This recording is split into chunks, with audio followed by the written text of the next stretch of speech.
Children used to run and play. Look at all the mess we made. Guess I never know where it went wrong. Sometimes I feel like all that's said, 'cause we're old and people forget. In this crazy world I don't belong. I see fire burning but I close my eyes. Everything is falling out of place. I see trees ripped from the ground but nobody makes a sound. I see fire burning but I'm fine. I am nobody.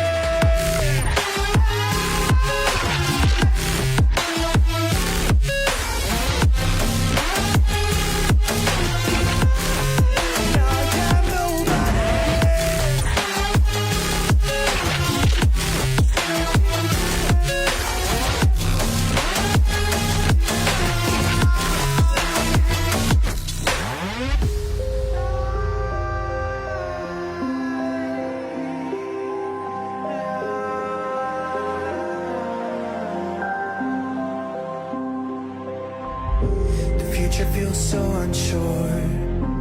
Didn't we deserve more? The burden that you left is way too heavy for me. Do you ever feel like the world would die out? My anxieties off the roof, I cry out. We have gone too far, take me back right now. I see fire burning but I close my eyes. Everything is falling out of place. I see trees ripped from the ground but nobody makes a sound. I see fire burning but I'm fine. I am nobody.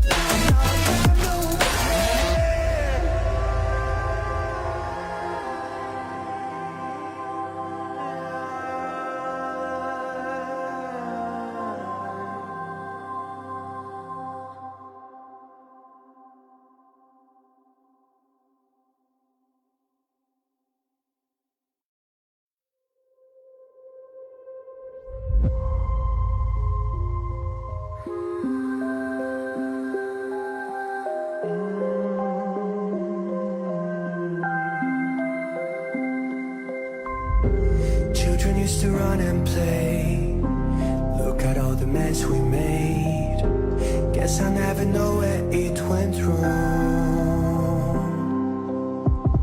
Sometimes I feel like all that's said, 'cause we're old and people forget. In this crazy world I don't belong. I see fire burning but I close my eyes. Everything is falling out of place. I see trees ripped from the ground but nobody makes a sound. I see fire burning but I'm fine. I am nobody.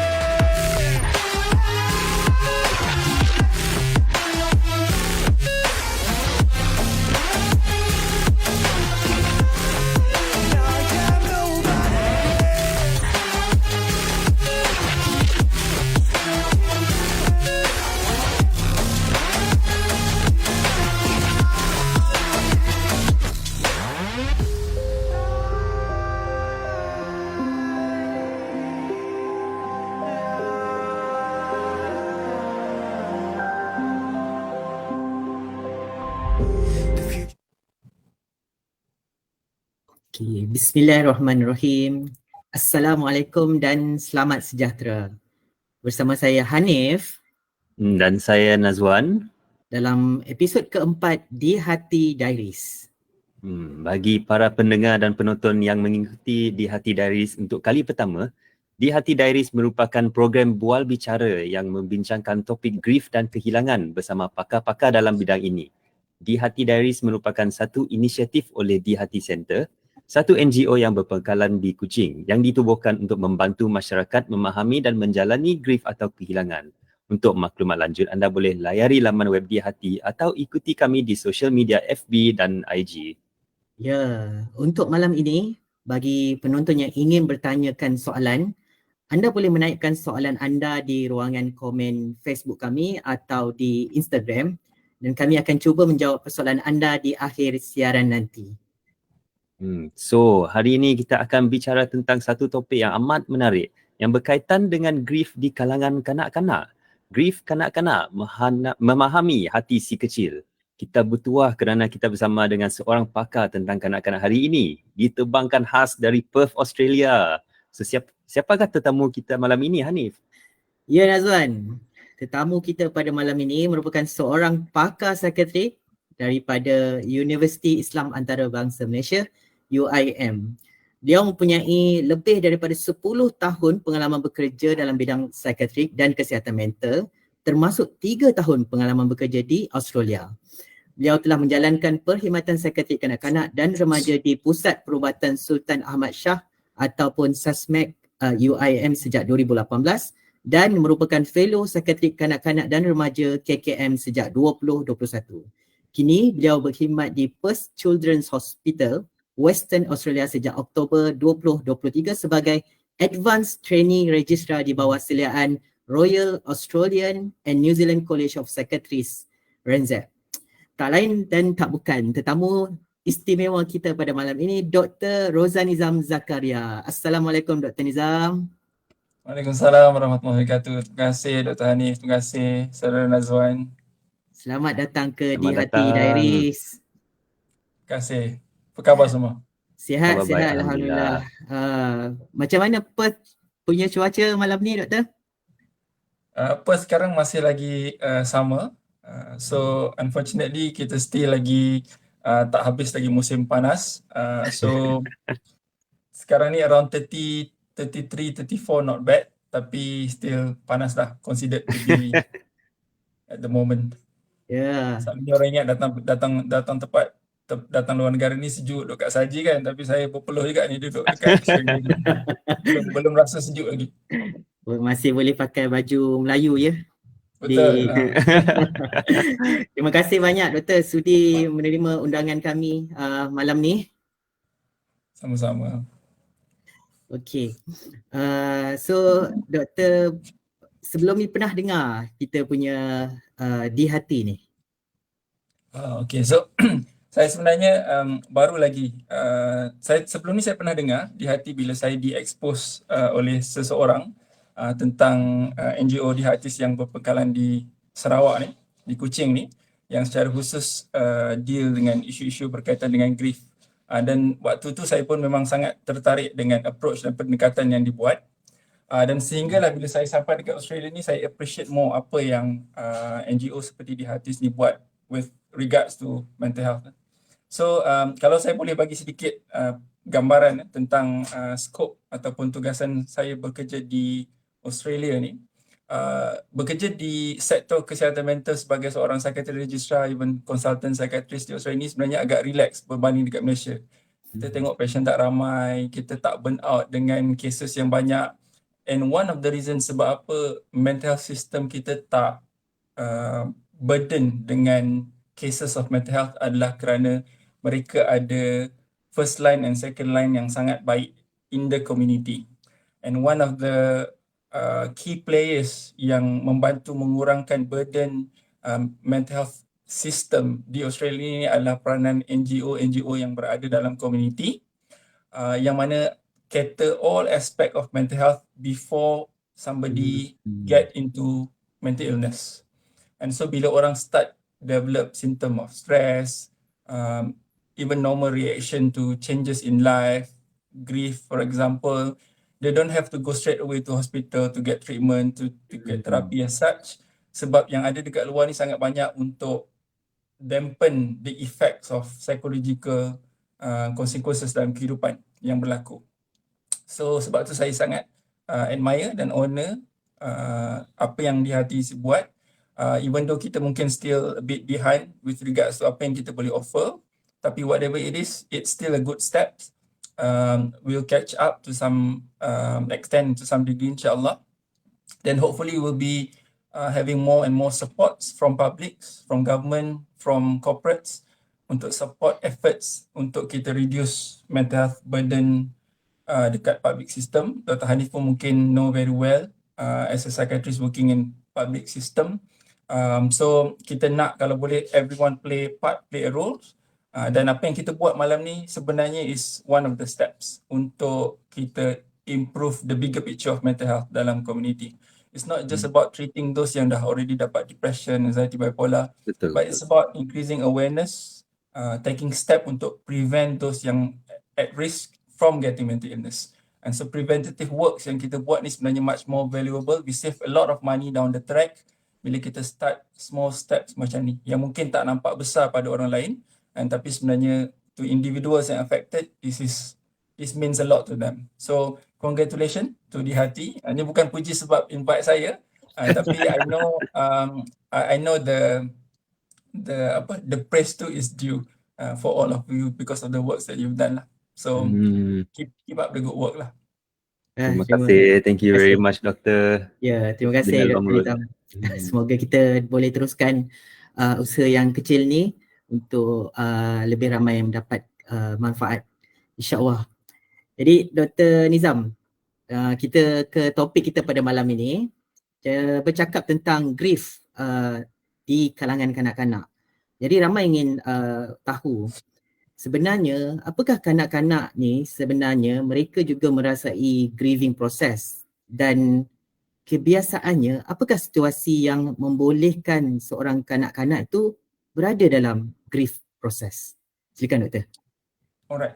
So terima kasih atas ruang dan peluang yang diberikan untuk saya berkongsi tentang topik ni. Sedikit disclaimer, I don't regard myself as somebody who is the expert in the grief aspect.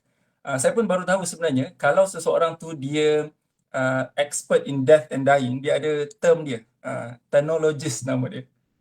So dia memang memfokuskan dia punya keilmuan dia dalam bidang death and dying. Tapi having said that, as a psychiatrist, those yang involved dengan child and adolescent, family, even adult, grief ni is a process ataupun part of life experience yang almost everybody will experience to some extent in their life. And so bila kita jumpa even patient with depression, anxiety, schizophrenia, bipolar, to some extent kita akan jumpa the component and elements of grief within it. So nak tak nak kita kena belajar dan kita kena improve kita punya knowledge and skills with regards to isu tentang grief. Dan bila kita zoom in isu grief kepada children and adolescent, this is even something yang very uncharted territory and to some extent. Tak ramai orang bercakap tentang grief di kalangan kanak-kanak, and let alone deal dengan dia on day-to-day basis. Sampai kita mungkin assume to some extent yang kanak-kanak ni maybe diorang tak grieving pun. And diorang boleh carry on hidup. Diorang boleh carry on hidup macam biasa regardless of what happened.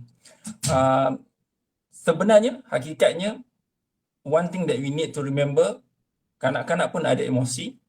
Kanak-kanak juga melalui grief sebagaimana dewasa. Dan mungkin mereka melaluinya dalam konteks yang lebih serius dan lebih signifikan berbanding dewasa tanpa kita tahu.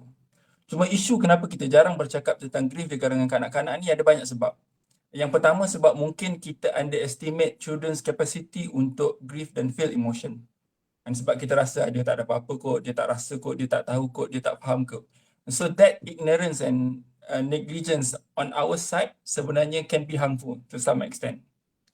Nombor dua, kadang-kadang kita elak untuk bercakap tentang topik grief ataupun membuka discussion tentang grief di kalangan kanak-kanak ni sebab kita sendiri as an adult tak ada knowledge dan tak comfortable to talk about it. Sebab kita tak tahu nak deal macam mana. Kalau anak aku menangis, nanti kalau dia kata dia depressed, kalau dia kata dia nak mati juga, kalau dia kata dia hopeless, dia rasa hidup ni meaningless, aku nak cakap apa, aku nak buat apa. So because of that, kita jadi avoidant untuk bercakap tentang topik grief di kalangan kanak-kanak. Nombor tiga, sometimes sebab kita buat macam tu, and reaction kita tak bercakap tentang isu grief, tak open up tentang isu emosi kanak-kanak bila berlaku kehilangan ni adalah sebab kita rasa that's what needed to be done in order to protect kanak-kanak ni. Kita tak nak dia sedih, kita tak nak dia menangis. Kalau kita bercakap, nanti dia lagi sedih. But the reality is, bila kita tak sebut, bila kita tak cakap, emotions yang ada tu, dia akan internalize. Dia akan kumpul, dia akan simpan. And that's why kita sometimes jumpa adult and yang later on develop depression, develop anxiety, develop post-traumatic stress disorder. Bila kita explore, sebenarnya all of this stem from what happened during childhood. Sebab tu 50% of adult mental health problems start before the age of 14 anyway. And one of the reason maybe sebab there are issues during childhood yang kita tak settlekan. So penting untuk kita faham bahawa children juga vulnerable dan tak semestinya orang kata kalis kepada isu grief ni. And sebab 2 ke 4% kalau kita tengok general population based on study, children akan lost their parent at least one before the age of 18. Maksudnya dalam 100 dan 2 ke 4 kanak-kanak akan jadi yatim sebelum dia jadi seorang dewasa. Dan in certain circumstances, certain condition, contohnya kanak-kanak di Middle East, dekat Gaza, dekat Palestine, recently what happened during COVID, those numbers akan double, triple, even more than apa yang normally happen on regular basis. So we see increment in number of children yang jadi orphan unexpectedly. So these are individuals yang for sure to some extent akan affected psychologically. Cuma, and what's the good things about this adalah naturally majority children akan survive through grief process tanpa develop psychological sequelae, which is a good thing. Tapi we also need to remember that there will be certain individuals, terutamanya kanak-kanak ni, yang akan affected. So study shows around 10 to 20% akan affected by grief to the extent of the developed psychological consequences of grief. And then to some degree, and ada yang mungkin akan develop more significant mental health problem macam anxiety, depression, post-traumatic stress disorder dan sebagainya. So whatever loss dan berlaku dalam kehidupan kanak-kanak akan put them at risk of experiencing pathological grief ataupun grieving yang later on develop psychological issues yang we need to be mindful of. Cuma hari ini bila kita sebut tentang grief, we need to be also remember that kita tak hanya bercakap tentang konteks kematian, walaupun that's probably the big chunks of grief issues, tapi you also talk about different form of grief yang boleh berlaku kepada kanak-kanak, different form of loss, kehilangan relationship, contohnya perceraian ibu bapa, loss of quality of life, children yang developmental illness, neurodevelopmental disorder, develop medical problem, genetic problem, disability yang juga develop certain form of loss. Even sometimes kid yang lost pets and mungkin juga boleh develop grief as a result of sebab grief ni is about losing connection. So whatever the child is connected to, when it's lost, then there's a chance that will result in some form of growth, some form of grief to some extent. So that's as an introduction untuk kita faham grief in the context of children and adolescent. Menarik, Doktor. It's interesting sebab bila you mention that there are macam different type of how grief boleh affect kanak-kanak masa dia kecil. It reminds me of macam my own experience masa saya kecil. This is simply bila my own someone close in my life, dia balik negara sendiri, and at the time my family dia tak peduli sangat lah sebab dia macam it's not really a family member, tapi they were there throughout my entire life, tapi dia orang tak bagi tahu pun that they are leaving. Tapi at that moment in time it hurt me a lot. Sampai sekarang saya ingat that pain of losing her. And even though dia taklah affect me that much now, tapi I remember masa tu that my own family macam tak they don't really acknowledge lah my loss at that time. So I guess like want to moving forward from there with when we're talking about macam the grieving process as a child and an adult now, we have terdapat macam banyak study mengenai the grieving process. Ada 5 stages of grief, ada 4 tasks of mourning, whirlpool of grief. Tapi semua ni dalam konteks orang dewasa.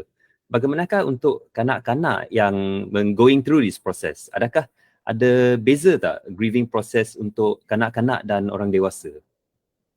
Alright. So it's very true apa yang Nazwan sebut tadi tu. A lot of concept and theories around grief originated from studies around adults. And one of the reason is very convenient untuk kita explore emotional experience, psychological experience of adult because the emotion to some extent are readily accessible untuk kita kaji. And what's interesting about children adalah number one, even kita cakap pasal children, kita tak bercakap tentang one homogeneous group. Betul tak kan? Kita bercakap tentang infant, kita bercakap tentang toddler, kita bercakap tentang preschoolers, kita bercakap tentang primary age school, pre-puberty, post-puberty, adolescent, young adulthood, youth. Dan semua ni ada different psychological state, developmental stage, cognitive stage yang berbeza. And so therefore it's very difficult untuk kita come up with satu teori yang fit everyone bila kita bercakap tentang children and adolescent. Sebab tu, to me, based on apa yang saya cuba faham bila kita mengkaji grief from perspective of children and adolescent, pada saya perbezaan antara children and adolescent falls into 2 dimension yang berbeza. Kenapa dia berbeza? Yang pertama adalah kerana kita kena melihat children and adolescent ni dia berbeza mengikut developmental stage mereka. So untuk faham grief di kalangan children ni, kita kena faham where they are in term of mereka punya developmental age.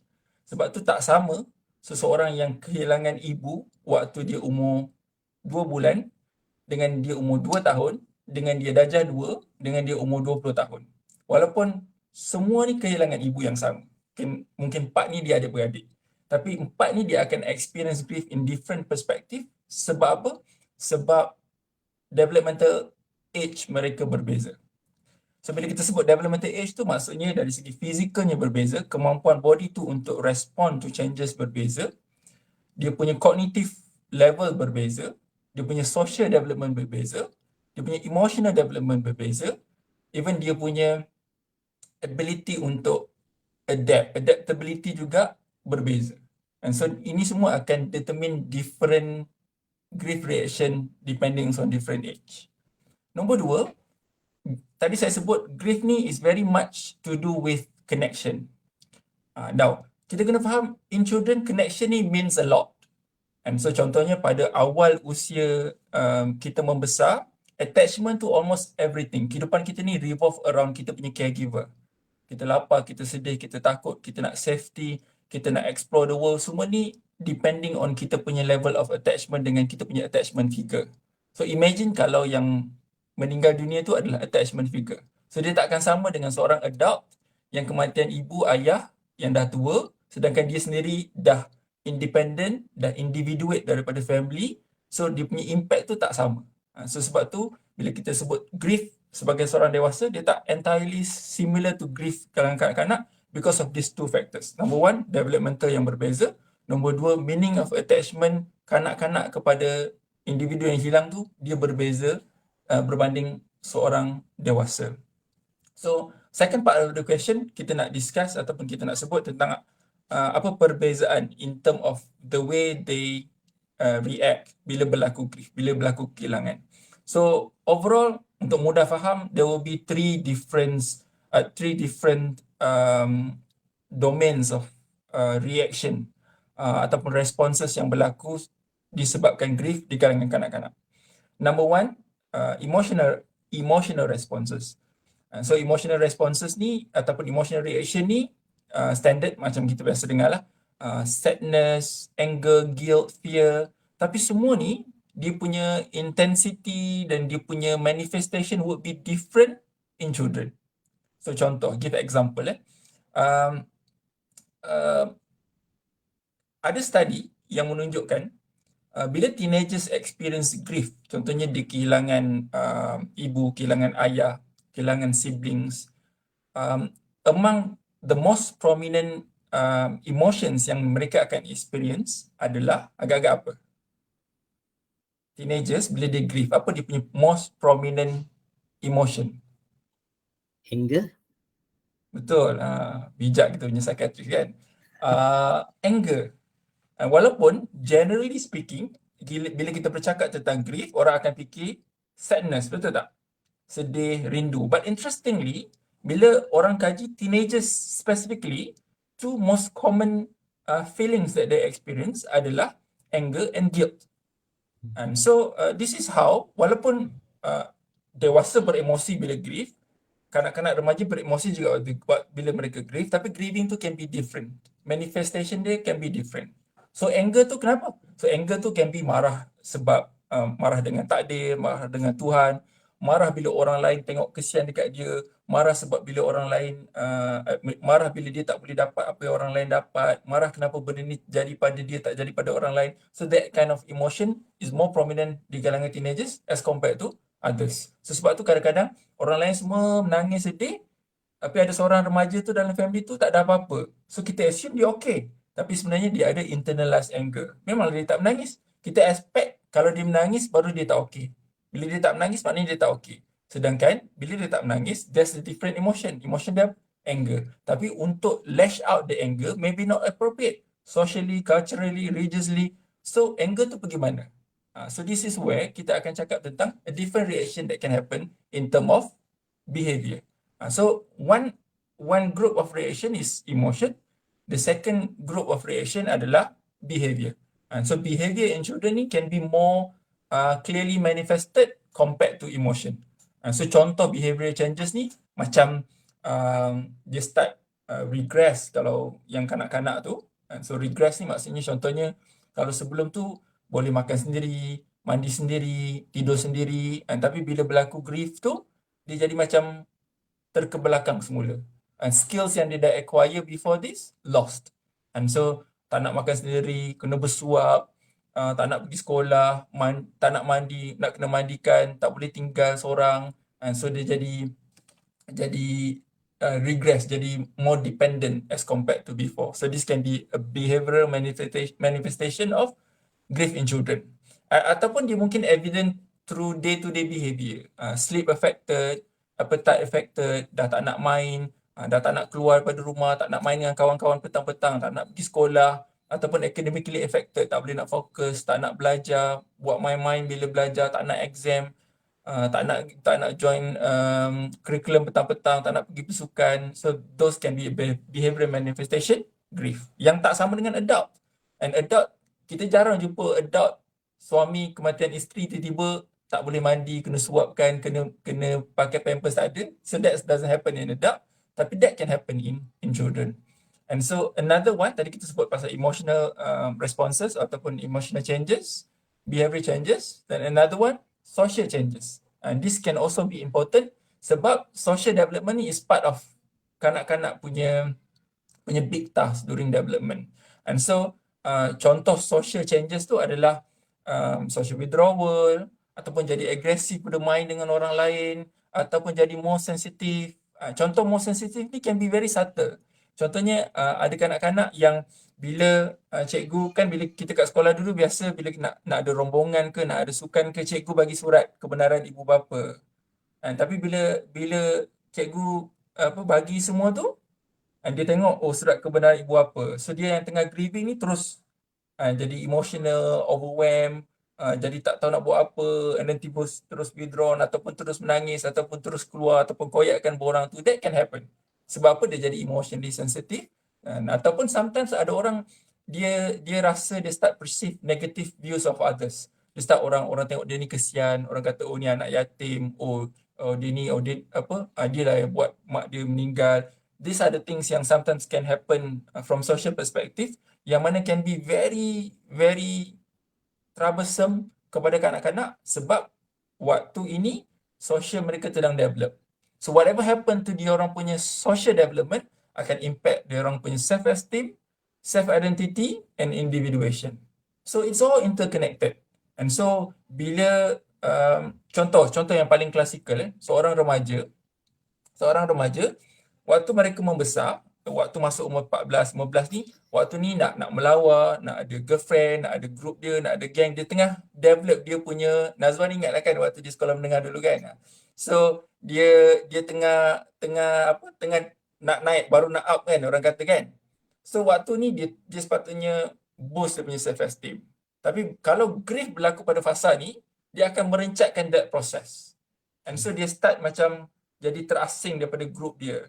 Dia akan start rasa withdrawn. Dia akan rasa guilt. Takkan aku nak suka kot. Takkan aku nak keluar tengok movie dengan kawan aku kot. Mak aku tengah bersedia kat rumah. So dia akan jadi start confused. Apa yang betul, apa yang salah. Apa yang aku boleh buat, apa yang aku tak boleh buat. So semua ni sebenarnya big kepada mereka. Mungkin simple pada kita. Alah, apa benda sangatlah. Nak keluar je lah. Tapi pada children and adolescents, sometimes these are internal conflict that they experience as a result of grief, yang mana dia akan, kalau tidak diurus dengan baik, dia boleh meletakkan mereka at risk of developing mental illness, depression, anxiety and so on. So that in context of children and adolescents lah. So memang terdapat perbezaan lah kan, grief di antara kanak-kanak dan juga orang dewasa. Kalau kita boleh recap balik tadi, dari sudut emosi, dari sudut behavior, tingkah laku dan juga dari sudut sosial. So kalau pendengar-pendengar tak sempat nak ambil nota kan, kalau kelas Dr. Nizam selalu dia orang suka ambil nota. Tapi tak apa, untuk malam ni jangan risau sebab biasanya kita akan buat infografik di selepas habis tu. Jadi boleh concentrate dengar apa yang Dr. Nizam akan kongsikan. Jadi seterusnya Doktor, ini kadang-kadang situasi ni sering berlaku lah. Kadang-kadang terdapat segelintir lah ibu bapa ataupun penjaga apabila berlaku satu kematian, terutama kematian itu berlaku bukan di rumah lah, di luar. Mereka mengambil sikap ataupun mengambil keputusan untuk menyembunyikan dulu ataupun sorok dulu berita tu daripada anak-anak si matilah. So sebab mereka menganggap bahawa mungkin kanak-kanak ni tak faham. Jadi kalau dari sudut pandang pada pendapat doktor, macam mana keadaan macam ni? Apa yang sepatutnya ataupun tak sepatutnya yang dibuat? Okay, alright. So hopefully daripada the first stage of kita punya discussion tadi, individu di luar sana, dewasa, parents especially dah start boleh appreciate the importance of talking about issue grief. Sebab nak tak nak kita kena akui dan terima hakikat bahawa emosi itu wujud dan kanak-kanak secara khusus boleh melalui dan mengalami grief sebagaimana kita sebagai seorang dewasa. Cuma dia tak stop kat situ. The next step is we as an adult need to be a responsible person yang help them get through the grief. And sebab macam saya sebut awal tadi kan, Dr. Hanif, majority of children and adolescents yang experience grief ni akan settle naturally. And because they have capacity, they are resilient human being. And cuma 10 to 20% akan affected. And so yang kita nak discuss hari ni, yang kita nak cerita tentang apa yang kita nak buat, macam mana kita nak support ni, sebenarnya untuk kita pastikan this 10% ni tidak berlaku dalam kita punya kelompok kita, dalam kalangan individu yang ada di sekitar kita, di kalangan anak-anak yang duduk di bawah jagaan kita. And I am very mindful, one of the reason kenapa parents tak nak bercakap tentang topik ni is sebab mereka rasa benda ni sukar, tak tahu nak cakap apa, tak tahu nak deal macam mana. That's okay. Yang penting kita tahu you are responsible. So the next thing is we learn. Kita belajar, equip ourselves with the skills. So coming back to the question from Dr. Hanif tadi, macam mana sebenarnya seorang kanak-kanak ni perceive death and dying? Sebab bila kita nak bercakap dengan mereka, nak discuss dengan mereka, we have to talk according to their level of understanding. So kita tak boleh cakap benda yang too sophisticated sebab kalau tak nanti mereka akan lebih confused. So let's break it down into different stages of age dan kita cuba faham level mana mereka faham dan macam mana kita nak approach so that dia bersesuaian dengan mereka punya level kefahaman. So kalau kanak-kanak yang baru lahir 0, 1, 2, 3, so mungkin kita rasa mereka ni tak ingat, and earliest memory formation maybe around 3 years and above. So kita rasa umur 0, 1, kalaulah berlaku kematian, mungkin budak-budak ni, baby ni dia tak affected. Agak-agak betul ke tak betul that statement?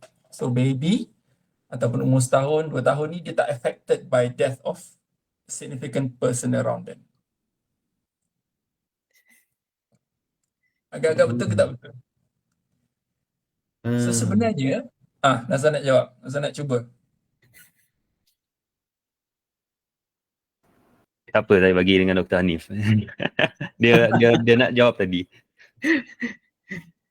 Saya pilih tak betul lah. Betul, okay. Betul yang ia tak betul. Okay. Sebenarnya they can still be affected.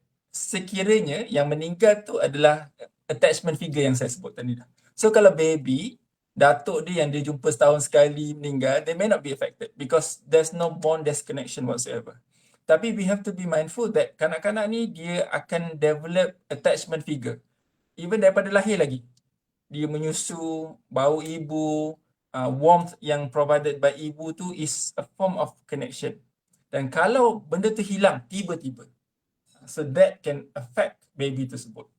And so sebab tu kalau seorang bayi kehilangan ibu contohnya secara tiba-tiba, bayi tu boleh dapat significant psychological problem. Cuma dia tak dapatlah depression, post-traumatic stress disorder, anxiety, panic attack, dia tak dapat. Dia akan dapat physical illness macam failure to thrive, tak nak menyusu, tak boleh tidur, jadi irritable. Why? Because body dia akan detect, brain dia akan detect there's something wrong. And because that's how sensitive our brain to our environment.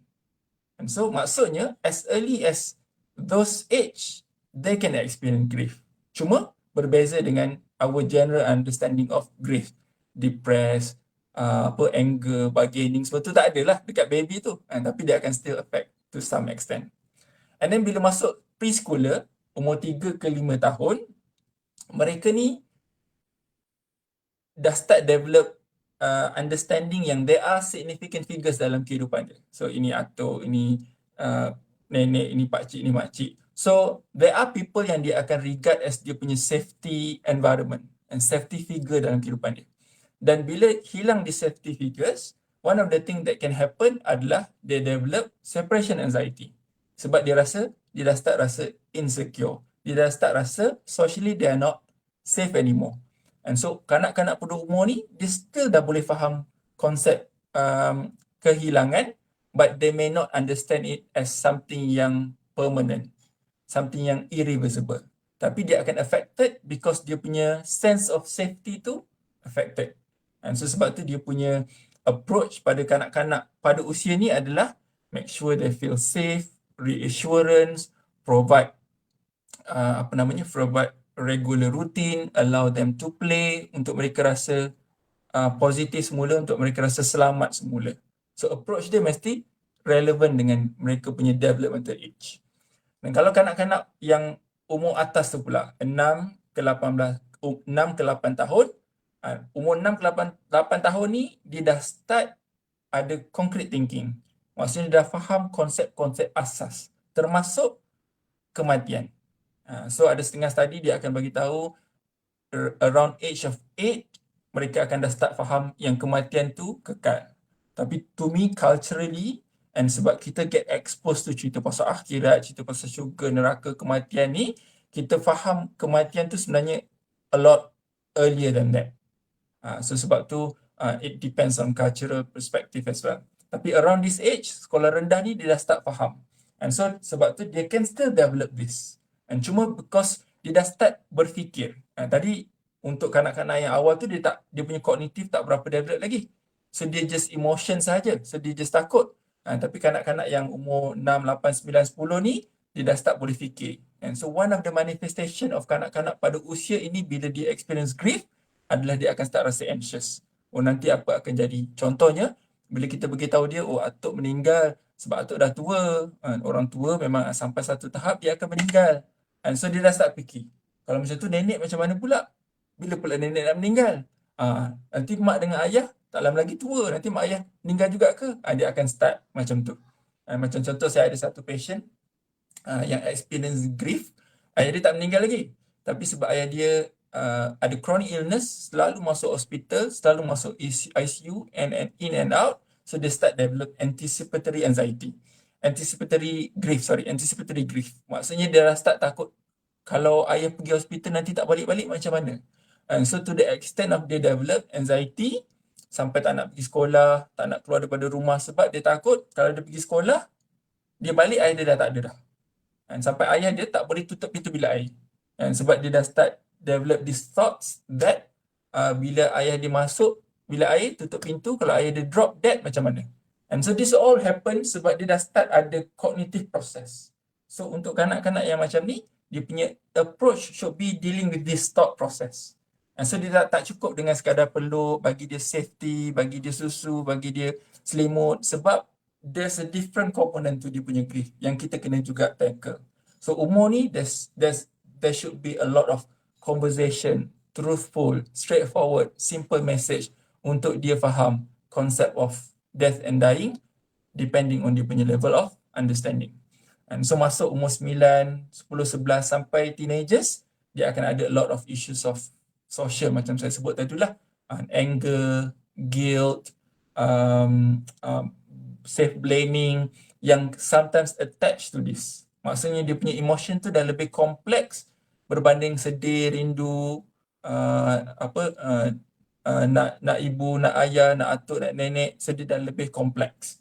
And so untuk contohnya, ada adolescent yang mungkin disebabkan grief tu dia start develop low self-esteem. And sebab dia rasa orang lain semua ayah hantar pergi sekolah, ataupun orang lain semua ayah, ataupun dia start rasa macam aku tak nak masuk tim bola ni sebab nanti mak nak kena cari duit lebih, ayah dah tak ada. And so dia start rasa therefore I'm not good enough, I don't deserve all this, I don't deserve love, I don't deserve, so sometimes that can lead to something yang more serious lah. So maksudnya all in all, every stages of age tu akan ada different issues, dan bila kita faham kat mana level mereka in term of understanding death, dan kita tahu kat mana kita nak approach dan apa basic things yang perlu settle. And so tak sama yang umur 3, 4, 5 tahun tadi yang dengan bermain, that helps a lot, dengan teenagers yang umur 15, 16 yang deal with anger and guilt as a result of grief. So harap menjawab persoalan complexity around discussing issue death in children and adolescent. I'm sorry, there's no macam simple answer to that. So that's my best take untuk explain this a very complicated concept around death and dying in children and adolescent. Very interesting. Sebab I guess that is why ramai parents pun tak berani, sebab it's a very complex a very complex topic, because it seems like every single stage dia lain, how they react, how lain, and how we deal with it pun lain. Tapi cuma Nazwan, yes. It's also important untuk parents be mindful that isunya kompleks tapi solusinya tak semestinya kompleks. We'll get to that later. Cuma kenapa saya nak sebut yang isunya kompleks adalah supaya kita tidak mempermudah-mudahkan isu emosi di kalangan kanak-kanak when it's come to grief. We cannot just simply nanti dia settle lah, tak ada apa-apa lah. So there are parents yang sedemikian yang kalau parents dia tak kisah dan anak dia pun okay, it may not cause any problem. They may not at any point datang jumpa Dr. Hanif to get help.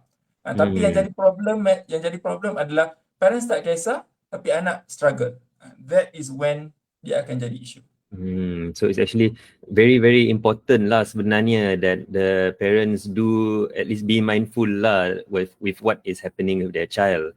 So in that case kan, katakanlah kalau sudah terlepas pandang and anak sudah grieving lama and is not supported, apa tanda grieving process yang sudah tak normal, and apakah tindakan yang perlu kita lakukan? Okay, alright. Saya pinjam 10 red flags yang disebut oleh Dr. William Warden. William Warden ni dia psychologists yang talk a lot about grief. So dia ada share 10 red flags. So 10 red flag ni apa ya? Bahasa Melayu dia tanda-tanda amaran. Yang kalau kita tengok benda ni berlaku, then you have to maybe bersedia untuk take further action. So yang pertama adalah bila the child have persistently having difficulty untuk bercakap tentang individu yang meninggal dunia tersebut. Maksudnya even talking about, contohlah kalau ibu dia meninggal ataupun datuk dia meninggal, even sebut nama ataupun tanya, pegang barang orang tu, pergi bilik tu, that is too much for them. Then that is a problem when it's become persistent. Sampai the whole household tu kena avoid this topic because it will create problems to this child. Then that's not normal. Okay? Because number one basic solution to grieving adalah you should be able and you should be ready to talk about what you experience. Tapi kalau budak tu tak bersedia untuk even bercakap pun, then that can be number one signs lah. Number two, bila whatever emotion yang they experience di-externalize menjadi aggressive behavior. So this may not be common, but it can happen. So I've seen quite a few cases, children and adolescent, terutamanya kalau dia ada on top of that ada neurodevelopmental problem, dia jadi aggressive. And so jadi irritable, marah-marah, especially when the aggressive tu is not baseline ni lah. And so in fact any aggression in child and adolescent need dire attention. Tapi maknanya if in context of grief, there's something need to be done about it lah. Nombor 3, kalau berlaku features of anxiety. So mungkin kita pernah dengar anxiety and berdebar, cemas, peluh, takut, avoidant. So if that clearly observed in the child, then we need to do something about it. Contoh klasik example, kalau berlaku kematian disebabkan kemalangan contohnya. So kanak-kanak tu jadi very anxious around driving, travelling, listening to news, watching TV, anything related to sounds of car moving for example, then it may be a sign that symptoms yang dia experience tu is more than just normal grief lah.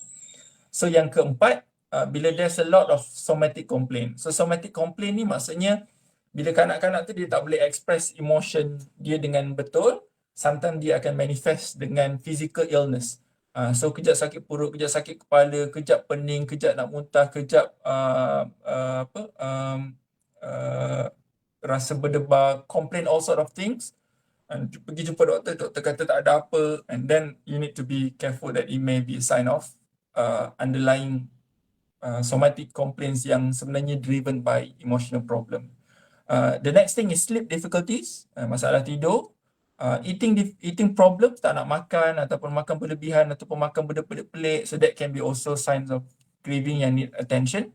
Social withdrawal, macam saya sebut tadi, tak nak pergi sekolah, tak nak main dengan orang, tak nak jumpa. School difficulties, this is something that may be pick up a bit later. Cikgu mungkin tak boleh terus pick up in 1 or 2 weeks. Mungkin lepas the next exam, the next following exam, there's a drop in terms of dia punya performance ataupun avoidance in certain activities at school, poor concentration, mengelamun banyak, then it may be also a sign that we need to do something about it. Number 8, persistent self-blame ataupun guilt yang kita sebut tadi tu.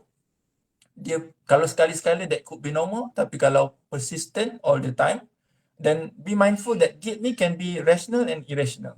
So rational ni contohnya memang dia yang bersalah. Contohnya macam ayah dia lemas sebab nak selamatkan dia. So it can be guilt yang memang genuine guilt that need to be dealt with. It can also be irrational guilt. Tak ada kena mengenai dia pun, tapi dia still rasa bersalah. Contohnya ayah dia meninggal accident, and then dia rasa, oh kalaulah hari tu dia tak pergi sekolah, kalaulah hari tu dia tak kasih ayah dia bawa kereta, kalaulah hari tu, so dia deal with a lot of these worries, then it could be a problem. And last kali, if there's any form of self-destructive behavior, self-harm, suicidal, expressed ataupun executed, attempted, then that can be signs. So be mindful of all of these symptoms. Sekiranya ada, straight away bawa anak jumpa doktor, buat penilaian, dan most likely they need to be referred on to mental health professional yang deal directly with children and adolescents. Sama ada child psychologist, ataupun clinical psychologist ataupun psychiatrist. Ya, itu dia 10 red flag yang kita boleh ambil untuk kenal pasti sekiranya grief itu telah tidak normal lagi lah. Ya. So, jadi bila kita bercakap tentang grief ni, kebanyakannya adalah normal lah doktor kan. Jadi tapi apakah kesan sekiranya proses grief ni tidak dapat dikenal pasti oleh sama ada ibu bapa atau penjaga yang sekaligus menyebabkan kanak-kanak tersebut tidak mendapat sokongan yang sepatutnya. Apa kesan dia doktor? Okay, alright. So in general ada 4 benda yang possibly could have happened. Okay, so yang pertama, it could affect their social development. So macam saya sebut tadi, bila dia masuk umur 7-8 ke atas, pre-adolescent, adolescent, early adulthood, social domains is very important. So bila grieving develop into emotional problem yang tak di-deal dengan baik, so that akan affect dia punya social development. Dan the impact of social development yang terganggu adalah pembentukan self-identity, self-esteem, and later on personality. And so this is where as an adult, dia mungkin develop personality disorder for example, ataupun chronic self-esteem yang eventually develop depression, develop behavioral problem macam substance related issues for example. So that's one. Nombor 2, kalau dia a lot younger, of course dia akan affect developmental. And so this is where macam saya sebut tadi lah, kalau early stage, arrested development, speech delay, even features to suggest macam social development yang maybe mimic macam autism for example can happen. I have one, if I could share, ada satu patient saya yang develop a significant neglect as a result of divorce. So anak ni dijaga oleh ibu yang kemudiannya develop severe mental illness, yang neglected herself sehingga menyebabkan anak ni severely neglected. So bila the father came back to the family and found out anak ni walaupun dah contohnya 5 tahun pada waktu tu, tak bercakap, tak ada eye contact, tak boleh bergaul, so very classical of autistic features. And tapi bila later diambil semula untuk dijaga oleh ayah jaga dengan baik, bagi kasih sayang semula, reverse the neglect, the developmental trauma that happened, majority of symptom yang suggestive of autism spectrum disorder tu reversed. And so sebab tu saya selalu sebut dekat saya punya trainees, and one of the things that you need to look at adalah neglect and psychosocial aspect yang may contribute to a so-called developmental problem. So this the second thing that could have happened kalau grief ni kita tak manage dengan baik. Yang ketiga, of course, academic related problem yang also interrelated dengan cognitive development, self-esteem, yang mungkin akan menjejaskan mereka punya adulthood to some extent. Dan lastly, yang more importantly, ni relate dengan Dr. Hanif secara specifically, adalah mental health issues. And so sebab tu around 15 to 20% of those yang develop grief yang tidak diurus dengan baik ni eventually develop pathological grief, complicated grief, prolonged grief yang eventually meletakkan mereka at risk of developing more serious mental illness macam depression, anxiety and so on. Childhood parental loss, for example. Childhood parental loss alone is a form of adverse events dalam kehidupan kanak-kanak yang meletakkan mereka berisiko untuk dapat depression double or triple compared to those yang tak experience such problem.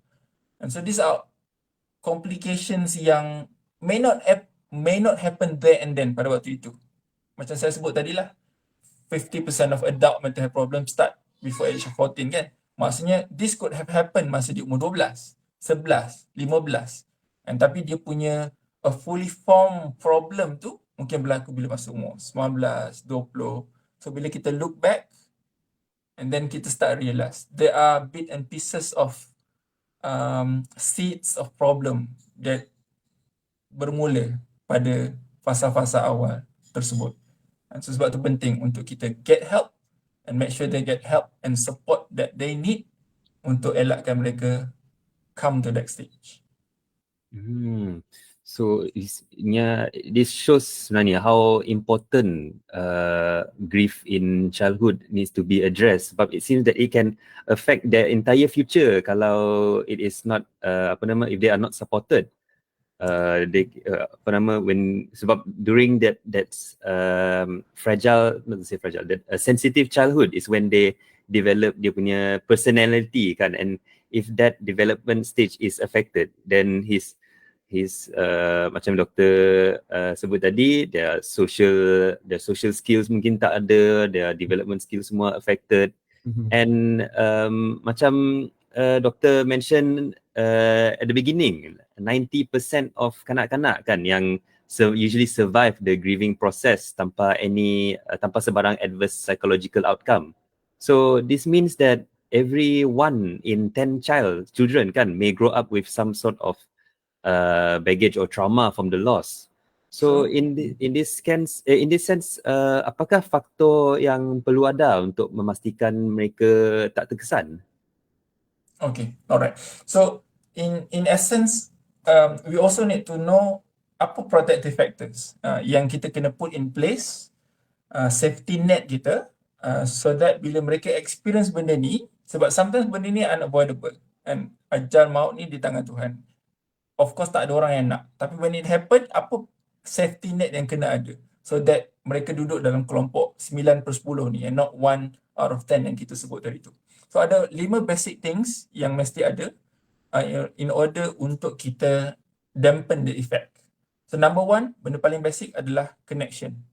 So sebab tu as long as dia ada another connection that they can rely on, then the chances of them to fall into the trap of psychological problems tu akan minimize.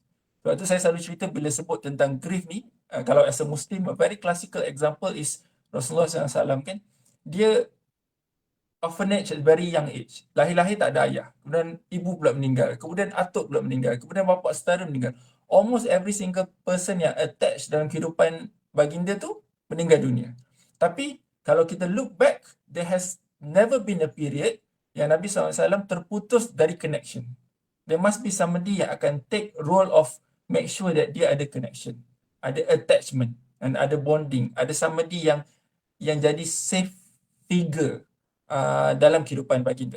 So itu juga prinsip yang sama yang terguna pakai hari ini bila kita faham tentang perkembangan kanak-kanak.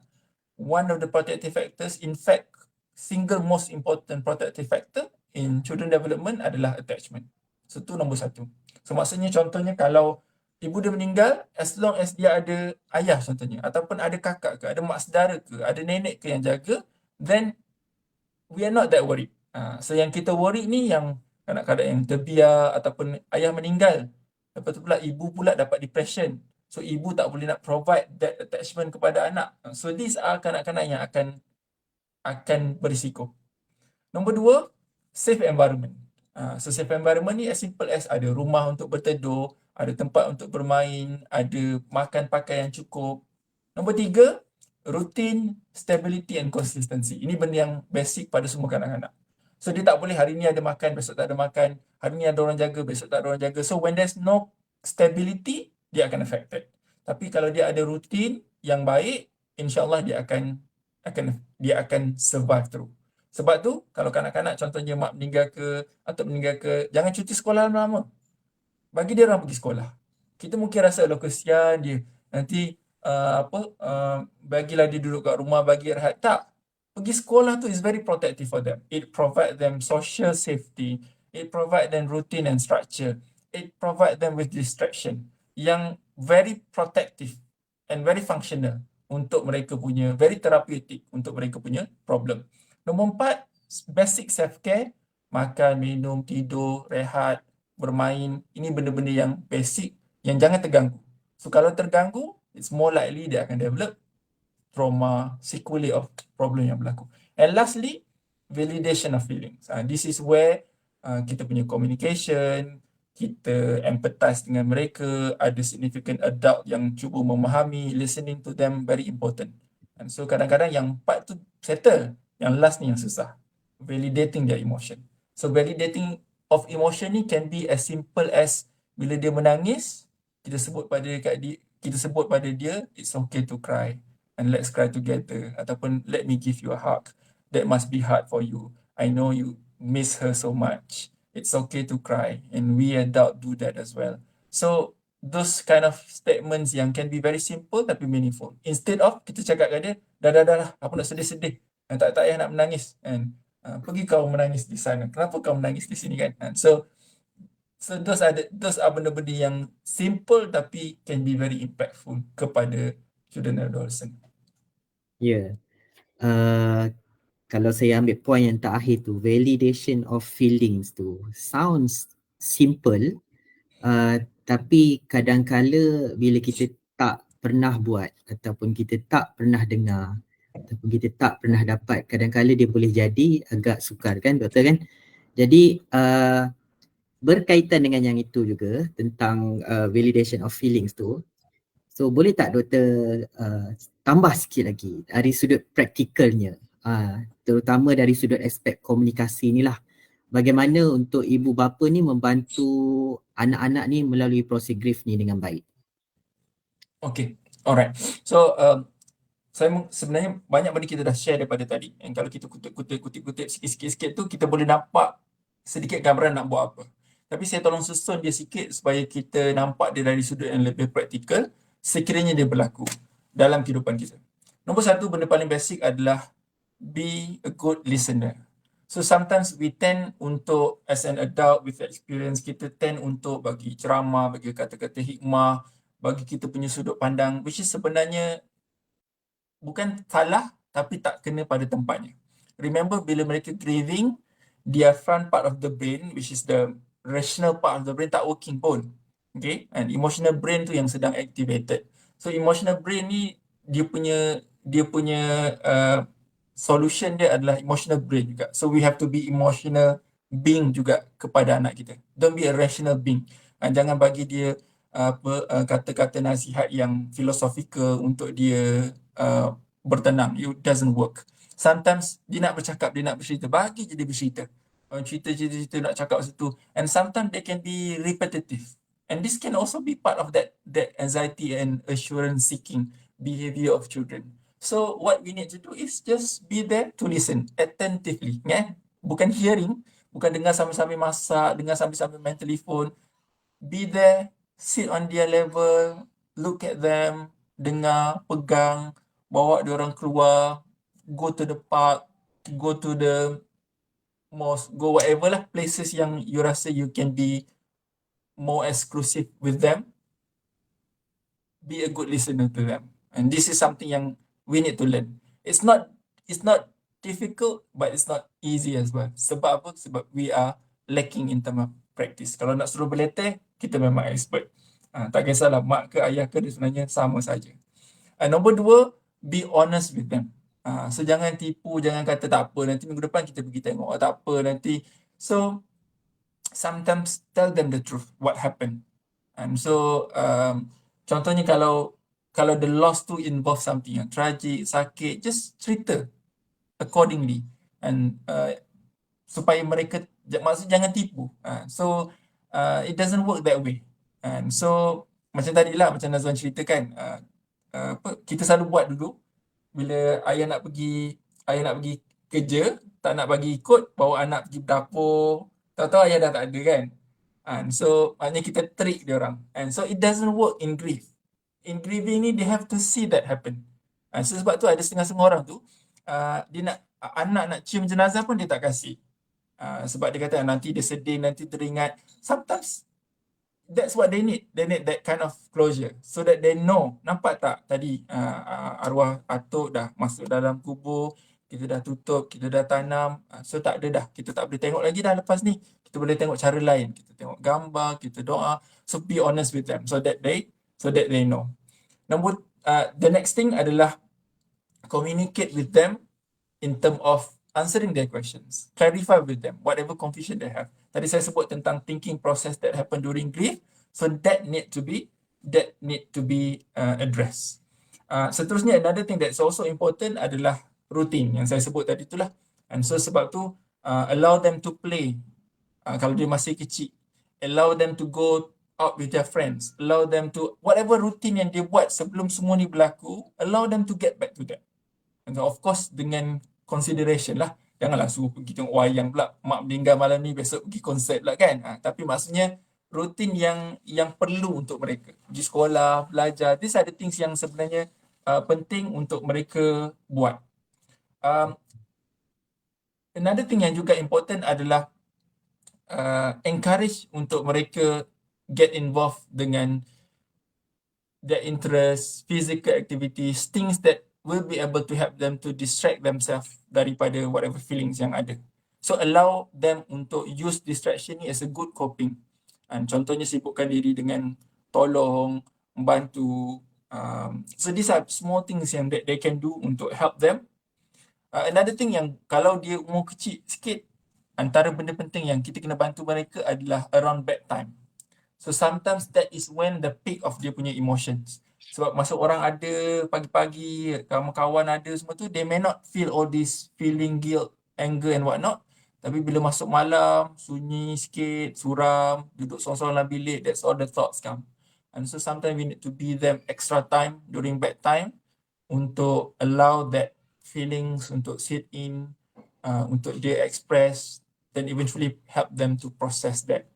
So kalau boleh bayangkan, semua ni sebenarnya benda yang kita boleh buat hari-hari dalam kita punya ruang lingkup kita as a parents. Nothing yang saya sebut so far require kita pergi kursus, ambil diploma pasca siswaza ataupun pergi menuntut dengan Dr. Hanif 3 hari 3 malam, lutut bertemu lutut, tak ada pun. Semua yang saya sebut ni is basic things, tapi we need to put some thought and effort dan make it exclusive to the child. Tu je beza dia. And so semua ni bukan benda yang kita tak buat hari-hari. Tapi now, knowing that this child experience this, kita belajar untuk buat benda ni. Last, saya nak sentuh sikit je tentang validation of feelings. Sometimes parents dia a bit confused tentang ni. Nak faham validation of feeling ni, dia simple je. Bila anak kita express emotion, kita punya respon selalunya 3 je. Satu, sama ada kita ignore. Ignore ni maksudnya kita tak ada apa-apalah. Okay? Yang kedua, kita belittle, kita meremehkan ataupun kita compare dengan ayah lagi teruk, ataupun kita sebut benda-benda lain yang lebih teruk, ataupun yang ketiga kita validate. So kalau kita tak buat lagi 2 tu, most likely kita sebenarnya validate. So senang je nak faham. So validate bermaksud kita listen to their feelings, understand their feeling, help them to level their feeling and help them to regulate the feeling. So dia punya mnemonic dia ruler. So recognize their feeling, understand their feeling, listen to their feeling, empathize with their feelings and help them to regulate. So if you do that, sebenarnya kita dah validate dia punya feelings. So sebenarnya actually quite easy kan untuk for a family, for a parent untuk support their child. Just need to be a good listener, be honest, Main dengan diorang, main dengan bonding, keep on with their routine semua tu. It's something that usually boleh buat anytime, any day. It's just that macam doktor itu yang kata, saya sebut. Itu yang saya sebut tadi tu. The problem can be very complex, but the solution can be very simple. Betul. Cuma kita kena be mindful of why we do it, how we do it, when do we do it. Betul. So sometimes we need to plan all of this. For example, I give you example. Macam listening and bonding with them while they are feeling all this, sometimes need strategy. Sebab apa? Sebab bila berlaku proses grieving ni, everyone is sibuk, betul tak? So kalau contohnya ayah tu kematian isteri, dia nak uruskan harta, nak uruskan kenduri, nak uruskan tu. So this is where sometimes kita terlepas pandang these basic things. So it's basic, tapi dia tidak dibuat. Disebabkan apa? Sebab kita as an adult busy with other things. More so, kalau kita as an adult ni pun sedang deal with grieving issues. So kalau kita sendiri tengah remuk redam ni, macam mana kita nak validate orang punya feelings? So maksudnya others should take part. Others should be playing the role untuk compensate with whatever deficit yang ada dalam that relationship pada waktu itu. So it's simple tapi it needs strategy. Itu maksud saya. Dr. You went exactly my next question yang saya nak tanya, which is bila for example semasa grieving, contohnya during the loss of a parent, mesti the surviving parent pun tengah grieving and may not be in any condition untuk support kanak-kanaknya. So in that context, selain ibu bapa atau penjaga, siapa lagi yang boleh memainkan peranan bagi menyokong kanak-kanak yang sedang melalui proses grief ini? Okay, good question. May not be easy to answer.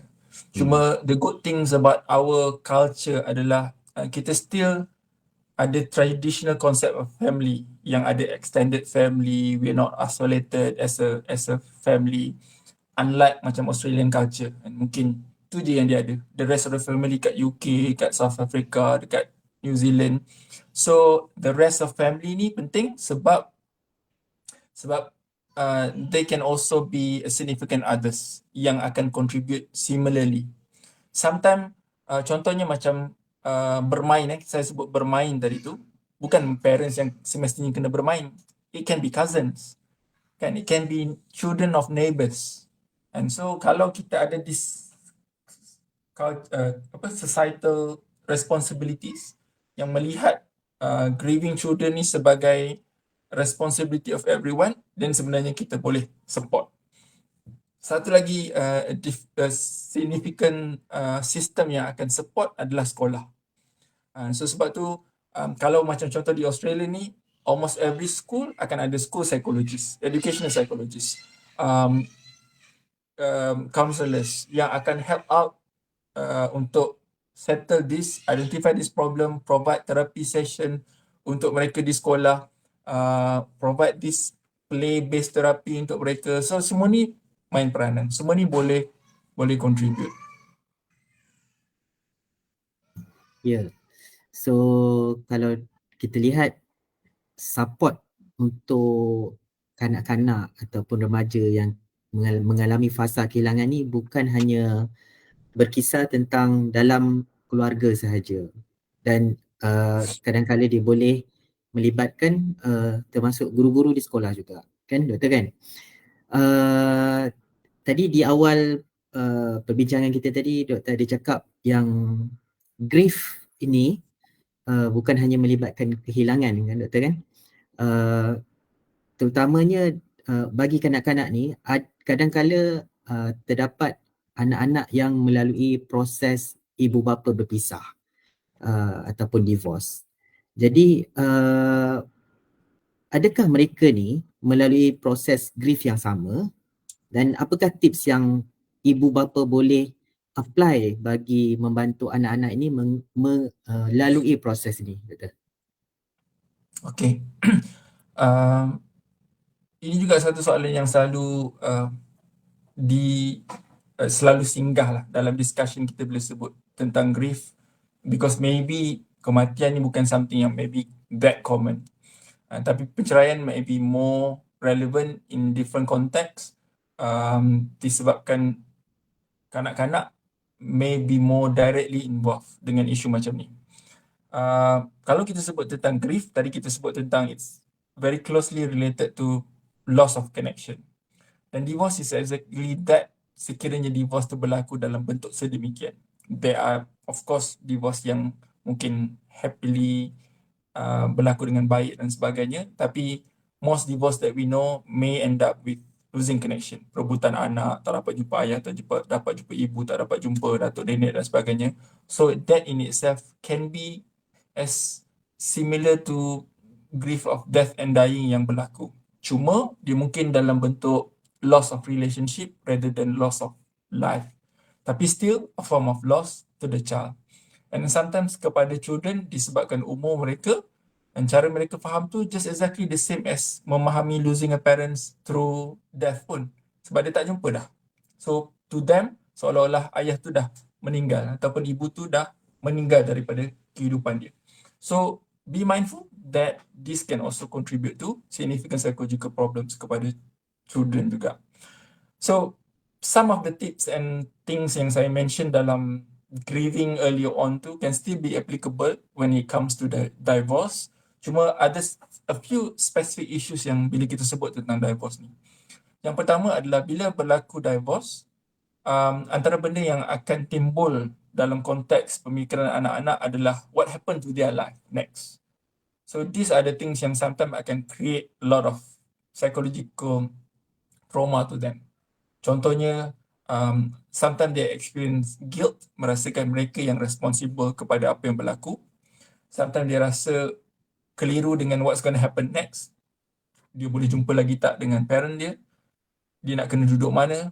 Dia kena tukar sekolah ke. Dia akan hilang kawan ke. Dia tak dapat jumpa nenek ke. Dia akan tak jumpa cousin dia lagi ke. These are the things yang sometimes simple to us but can be very important and very huge questions that they don't have answer, yang menyebabkan mereka jadi even more confused, rasa guilt, rasa shame, rasa keliru dengan apa yang berlaku. So these are the things yang kita kena settlekan bila berlaku divorce. There is open and honest communication dengan anak-anak bersekitar pada isu, so that they know after the divorce ni what happen next, what comes next, apa arrangementnya, apa situasinya, apa yang kita dah settlekan dengan pasangan kita, so that they know that and their life can still go on despite whatever happen. Number 2, benda yang juga penting untuk kita bantu mereka faham adalah whatever happen tu is not their fault. And ini question yang selalu timbul di kalangan anak-anak yang terlibat dengan penceraian. Mereka rasa they are parts of it. They may not be at all, tapi for some reason they take in that responsibility. So parents kena be prepared untuk having this honest conversation with them, reassure them so that they know. Sometimes words that we use, benda yang kita cerita, message yang kita tulis, emotional reaction kita can be read by these children as they are responsible to be part of this. And sometimes we put them dalam this triangulation of relationship. Kita letak dia orang untuk pilih yang mana lagi sayang. Mak baik, bapa tak baik, bapa baik, mak tak baik. So these are things yang akan menyebabkan mereka rasa even confused. So do not make this happen. So don't say bad things about your partner, ex-partner in front of your children. Don't put different negative connotation to them so that they will be akan even more confused. Then the rest tu sama, and allow them untuk express emotion, listen to them, spend time with them, make sure they know they are still loved, make sure they can still have the regular routine, adapt whatever changes yang happen, support them untuk go through the adaptation, tukar sekolah, pindah rumah and whatnot. So these are the things that need to happen. And so bahasa mudahnya adalah you have to know that you are going through difficult time, but they are going through difficult time as well. They may need specific arrangement, modification untuk mereka adjust to the changes. So jangan fikir kita saja. Think about them as well. And this is basically responsibility of both parties. And so whatever happened, try to put that behind. And now you have your child, your children that both of you need to be responsible of. So your husband and wife relationship too may end, but you are still parents, and this never ends. So ini yang parents kena faham. So it seems like grief in divorce and grief in death pun in a way is quite similar lah, aside from the fact that the parents are still alive tapi disebabkan they are not there, it is pun they are still missing, they are still lost in their life. So they will still go through the same emotions lah to some degree, maybe in a different context lah in that sense, kan Doctor?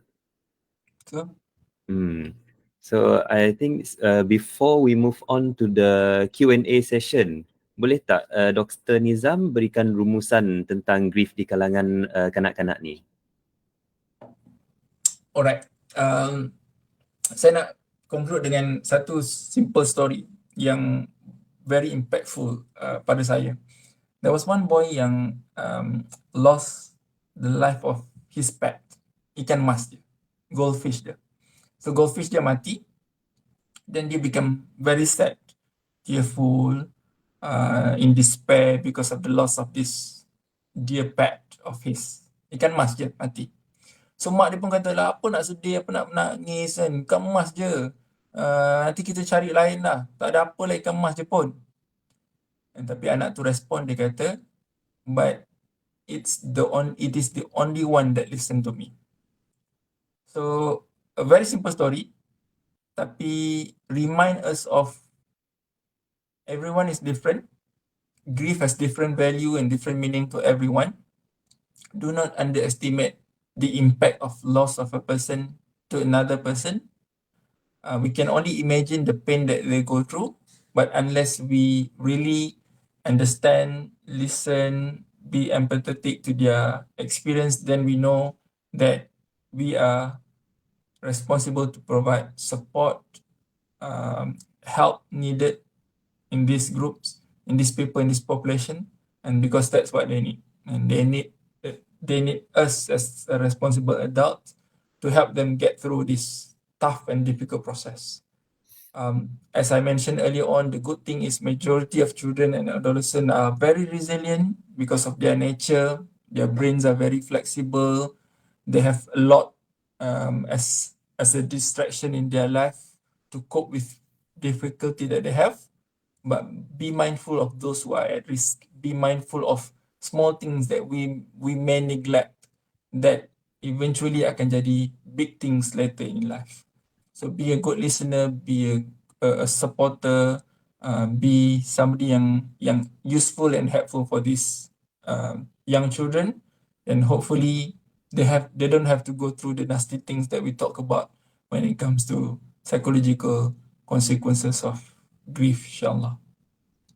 Ya, satu buah simpul atau rumusan yang saya rasa memberi kesan terutama kepada ibu bapa, sebab kalau kita tengok story tu melibatkan pet kan, tapi memberi impak yang sangat besar kepada kanak-kanak tersebut. Jadi be empathetic dan sentiasa bersedia untuk mengambil tanggungjawab tu. Baik, doktor, kita ada ramai juga yang bertanya soalan malam ni.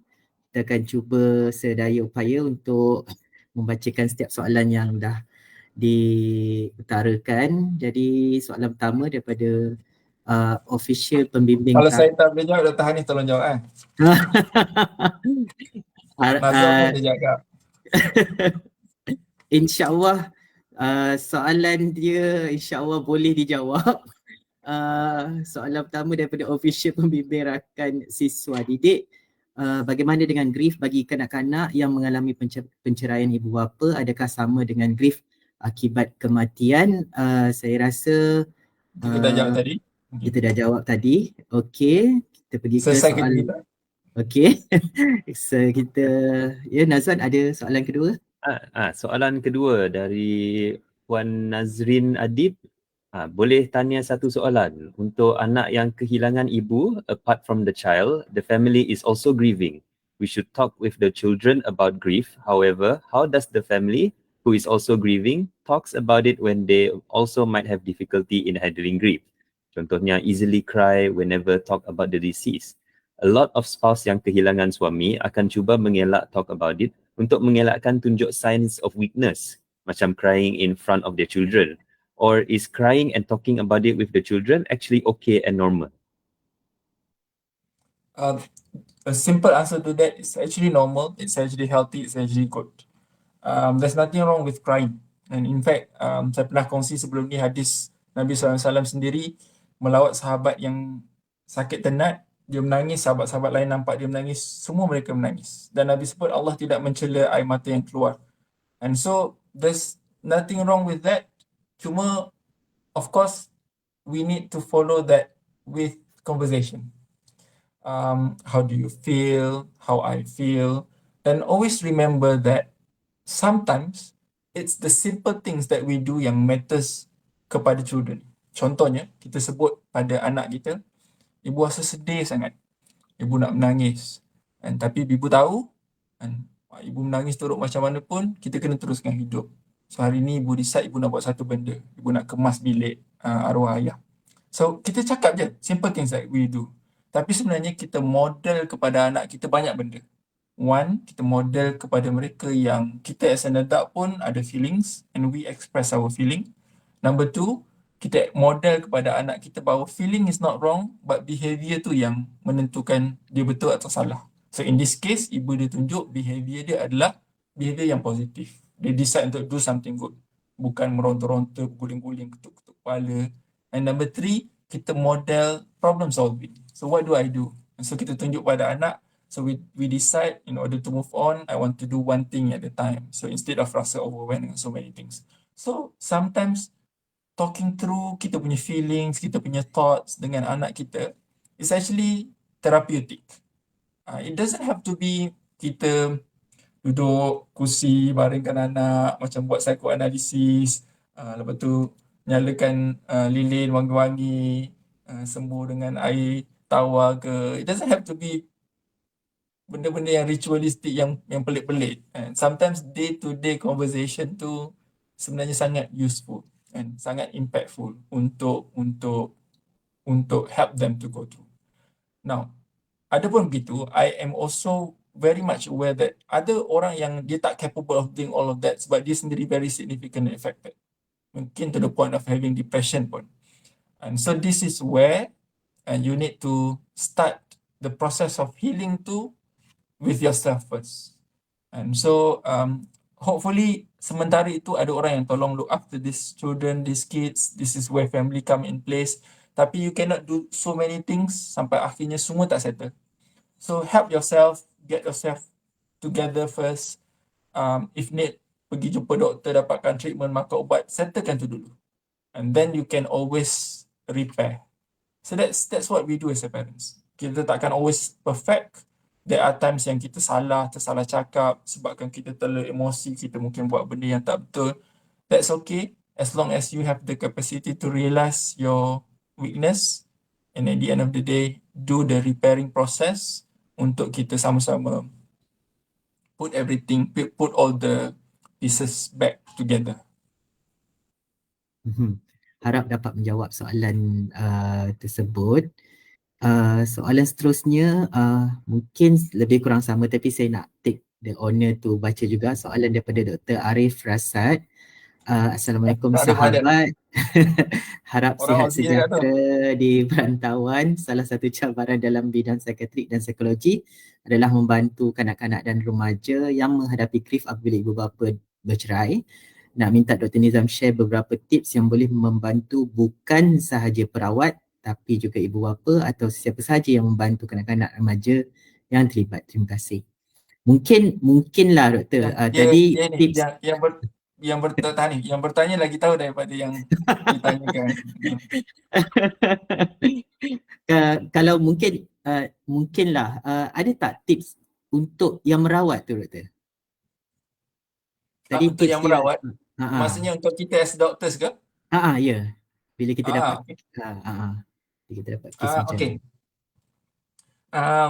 I think semua benda yang saya sebut tu still applicable untuk kita as a general doctors yang jumpa this patient.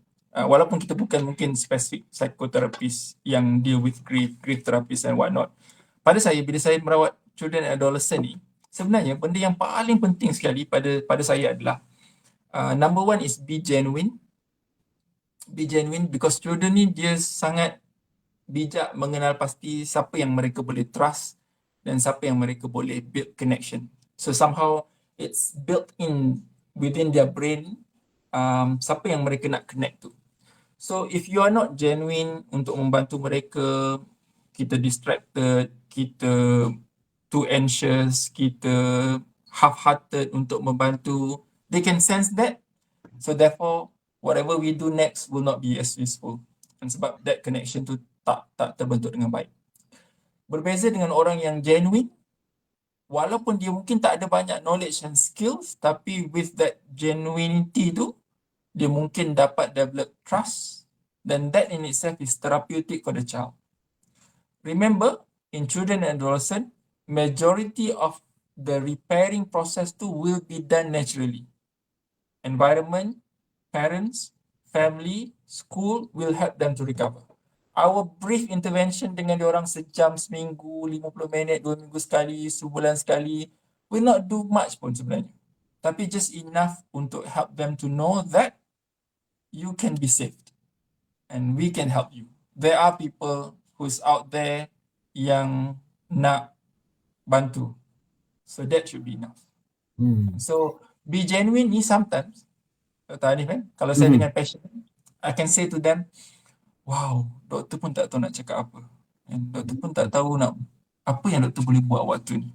Sebab doktor rasa awak je yang faham apa yang awak experience tu. And kalau awak nak duduk je pun, awak nak lukis je, awak nak tulis je, ataupun nak duduk main je pun, it's okay. And that's the least yang doktor boleh tolong awak. Sekurang-kurangnya awak boleh spend time untuk buat something yang awak seronok hari ni. Sometimes that's what we do. Then daripada situ dia akan start bercakap.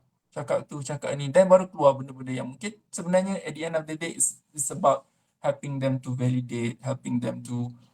Sometimes kita bercakap, kita cakap kat dia, doktor rasa bukan awak seorang yang rasa macam tu. Semua orang dewasa pun merasa macam tu juga. Rasa takut nak mati, rasa takut nanti tinggal sorang-sorang, rasa takut. So sometimes listening to that from an adult will help them. It's about kita punya tone, kita punya words, kita punya facial expression, kita punya body gestures. These are all therapeutic to them. So ini yang kita kena bersedialah untuk buat bila kita nak bantu. Ya, tips yang sangat-sangat saya katakan berhargalah untuk saya dan mungkin ada rakan-rakan yang praktis juga kan. Be genuine. So that is very important. So next question, Nazwan. Okay, I think this one is an interesting question dari Puan Umi Hidayah Baharudin. Bagaimana pula kalau anak yang tak nak bercakap tentang kesedihan tu, bolehkah kita push dia untuk luahkan? Anak sulung saya kehilangan ayahnya masa umur 6 tahun dan dia tak menangis pun. Adakah normal macam tu? Okay, alright. Interesting question. Nombor satu, jangan push. So sebab ada orang yang risau benda ni. Walaupun tadi saya sebut tentang kita kena mendengar, kita kena validate, tapi jangan paksa pula, jangan cekik pula leher dia kalau dia tak nak cerita. Walaupun saya sebut menangis tu is normal process. Kalau dia tak menangis, that's also normal. Because one thing if we learn about grief adalah it's unique to individual. So those yang work very closely dengan orang yang grieving would appreciate this. It's normal untuk orang respond emotionally differently because everyone is different. And cuma apa yang mungkin ibu boleh buat pada anak adalah be readily available. So macam mana maksudnya readily available? Maksudnya you can just simply say kepada anak, awak tak nak cerita tak apa, abang tak nak cerita tak apa, abang tak nak kongsi apa-apa tak apa, that's okay, that's normal. Mungkin tak semua orang nak cerita, mungkin tak semua orang ada benda yang nak cerita, tapi kalau at any point, bila masa pun abang nak cakap, abang nak cerita, abang nak beritahu, abang beritahu je. Dan ibu sedia untuk dengar. And so, ulang benda tu, reassure them, be genuine about that, remind them from time to time, then hopefully when they are ready to talk, or when they do have things to talk about, they'll do it. Tapi kalau tak ada, it's okay. Sometimes what we can do adalah kalau dia tak bercakap, look at behavioral components to it. And so kalau dia tak bercakap, dan behaviorally, mana dari segi tingkah laku pun tak ada masalah, dan most likely memang tak ada apa-apa. Tapi kalau dia tak bercakap, tapi behavior ada benda yang tak kena, and tak tidur, mengamuk, tak nak belajar, then something's alright. And this is where maybe we need extra help untuk bantu anak ni. Extra help tu maksud saya maybe perlu professional help lah. So penting tu kalau kadang-kadang kena bagi ruang masa kan untuk diorang proses apa yang sedang berlaku tu. Dia jangan terlalu push. Soalan seterusnya dari Dr. Razi. Soalan ni dia agak praktikal lah, agak realistik juga kadang-kala. soalannya, macam mana ya Dr. Nizam kadang-kadang dah penat with our own daily life, end up tak dapat nak validate atau fokus kepada emosi anak-anak. Dia tanya, apa tips ya? Okay. Alright. Satu, baguslah kita mengakui bahawa kita pun manusia, kita pun penat, kita pun ada benda yang kita need to deal with. Because being parent is not about being superhuman. It's just about how to adapt to the role of parenting while being a human. So satu benda yang saya selalu sebut, tak dapat buat semua, jangan tinggal semua. Itu je prinsip dia. So if you cannot, for whatever reason, be readily available, spend all days with your children, read them bad stories every night. If you cannot do all of that all the time, don't leave it at all. So at least try your best untuk have here and there within that connection dengan anak kita tu untuk kita buat benda tu. Of course, benda yang juga penting adalah yang kita kata kita sibuk, kita penat tu, benda tu kita kena urus dulu. And so maybe ada something yang kita perlu re-evaluate dalam kehidupan kita untuk kita make sure that ada benda yang kita tak tinggalkan. So sometimes kalau contohnya, sometimes it's about being practical lah.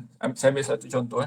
So contoh, nak bonding dengan anak ataupun nak spend time dengan anak ni sometimes may not be involved bawa pergi holiday jauh-jauh and whatnot. Sometimes it's just as simple as hari tu kita decide pergi masjid dengan anak 2 orang je, ataupun masak dengan dia, ataupun basuh pinggan sama-sama. Those are the things yang memang kita akan buat hari-hari pun, tapi kita decide during that kita guna dia as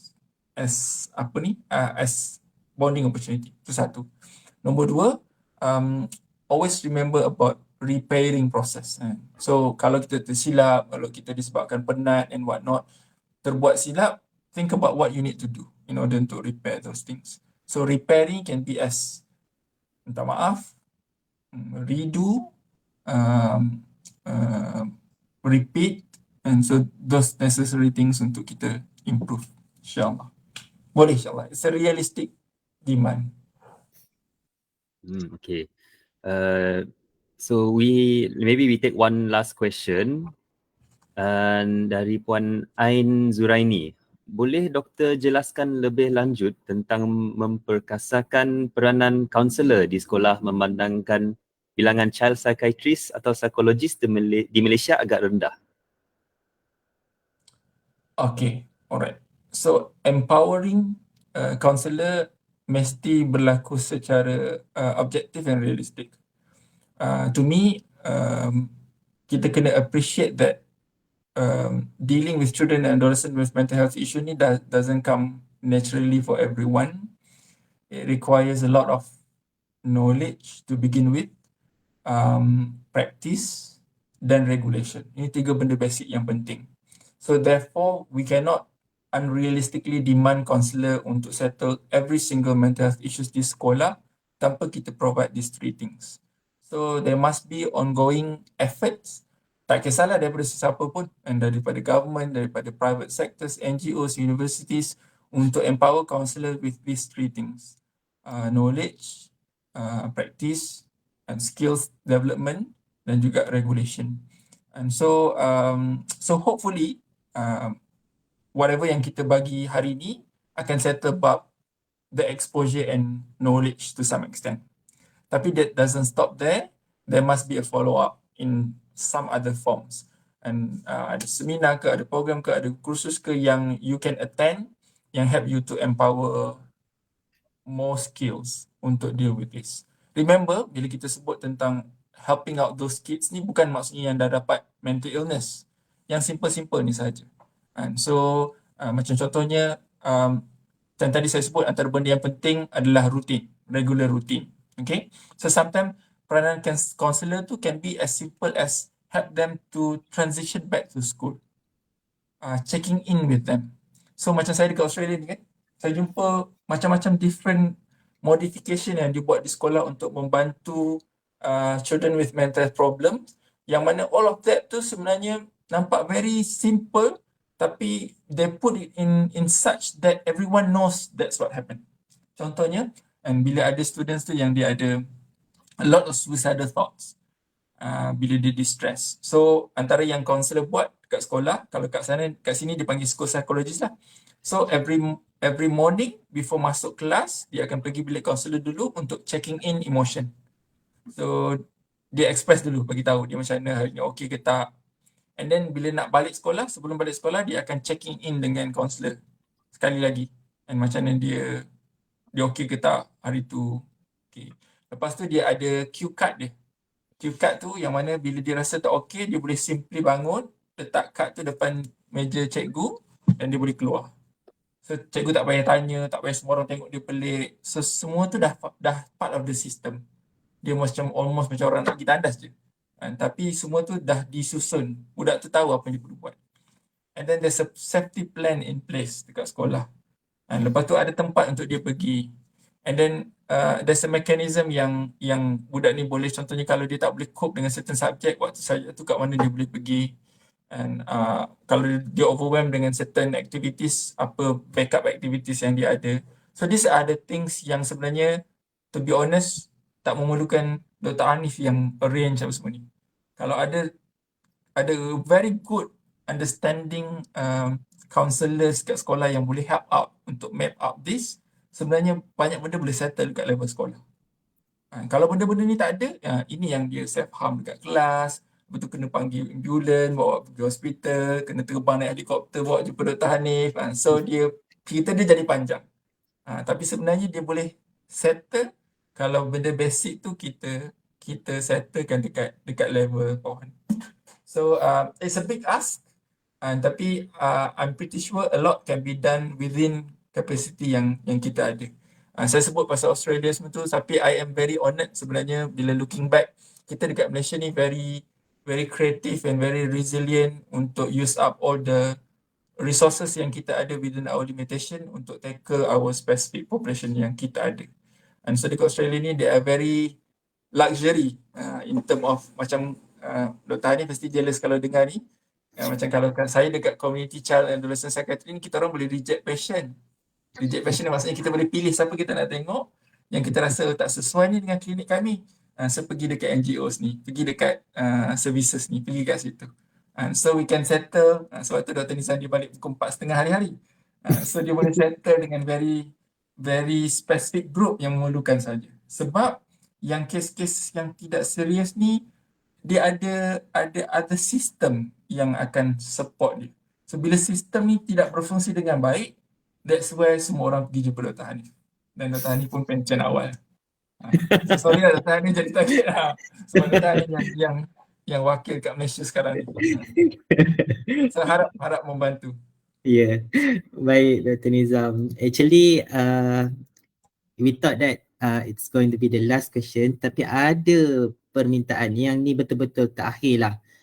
Bila kita minta salah seorang speaker yang terhangat di pasaran sekarang ni, diorang request juga nak suruh last questions. So tapi soalan yang lain tu kita akan tetap jawab di luar rancangan lah. Jangan risau mana-mana yang dah post soalan tu. Cuma soalan yang terakhir yang kita ambil untuk malam ni doktor, daripada macam mana nak sebut je, Saudara Betul Oda, will there be generational grief when the childhood trauma is untreated? Example, a children seeing domestic violence and it affects their relationship when they become an adult. Okay. I'm very glad that this question got picked up, walaupun mungkin di masa-masa kecederaan ni, saya cuba jawab secara ringkas. It's very true, that can happen. Sebab tu kita ada istilah yang very specific to that, kita panggil intergenerational trauma, iaitu trauma yang diwarisi. It can be direct, diwarisi secara direct, it can be diwarisi secara indirect. Saya cerita secara simple lah. Contoh diwarisi secara indirect adalah bila trauma tu berlaku, dia develop dia akan changes genetic composition of individuals. So contohnya bila seorang ibu didera, ibu itu develop depression, that in itself akan menyebabkan anak more likely to develop depression because it's already started in the family line. And mental illness, as we know, to some extent is hereditary and generational. It can be indirect in terms of them observing, modeling the behavior, even experience the situation can be stored dalam dia punya mind, thoughts, personality development, identity development, self-esteem, coping yang akhirnya diwarisi sampai generasi seterusnya. They struggle with trust development and then later bila dia berkahwin, they struggle with commitment and relational issues. That can happen as well. But the good thing is studies have proven that benda ni bukan something yang concrete, yang terminal, something yang sebenarnya very much modifiable. So sebab tu penting untuk get help, get treatment if needed, untuk kita, and then finding ways to develop that resilience, including building connection, improve kita punya coping, self-compassion, self-care, kita punya cara kita cope dengan problem. Sebab semua-semua tu akan, study has shown that bila kita buat semua benda tu, dia rewire kita punya genetic composition. So that's how powerful that is. Even though it is as simple as deep breathing, mindfulness exercise, distraction, cognitive reframing, berbetul cara fikir, finding meanings, putting on values dalam kita punya kehidupan.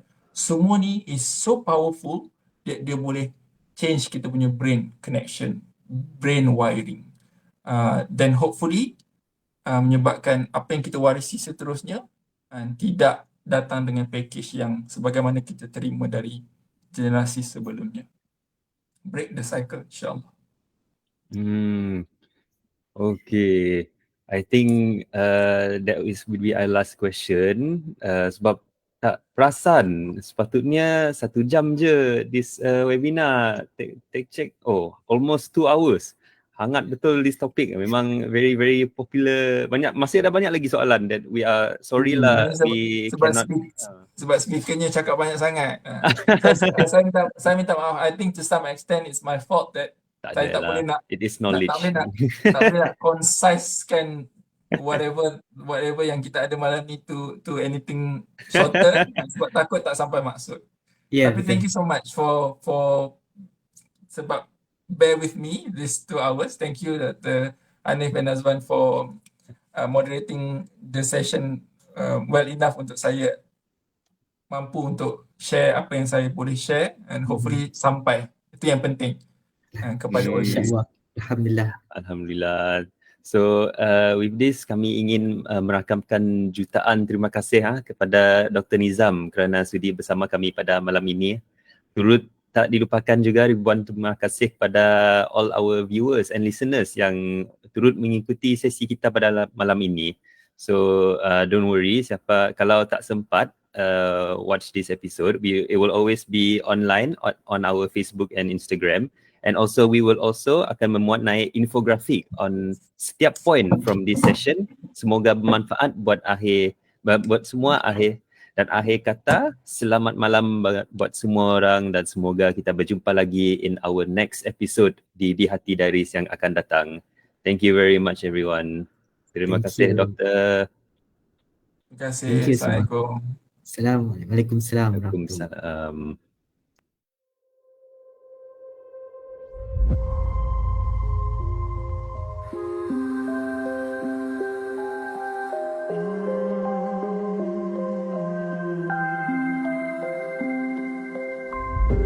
Children used to run and play. Look at all the mess we made. Guess I never know where it went wrong. Sometimes I feel like all that's sad, 'cause rarer than people forget. In this crazy world I don't belong. I see fire burning but I close my eyes. Everything is falling out of place. I see trees ripped from the ground, but nobody makes a sound. I see fire burning, but I'm fine. I am nobody.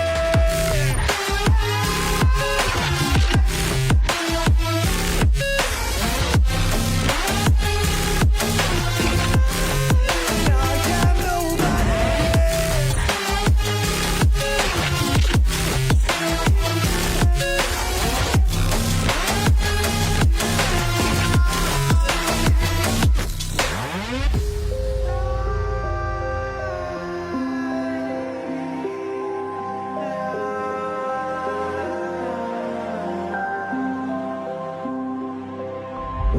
The future feels so unsure. Didn't we deserve more? The burden that you left is way too heavy for me. Do you ever feel like the world would die out? My anxiety's off the roof, I cry out. We have gone too far, take me back right now. I see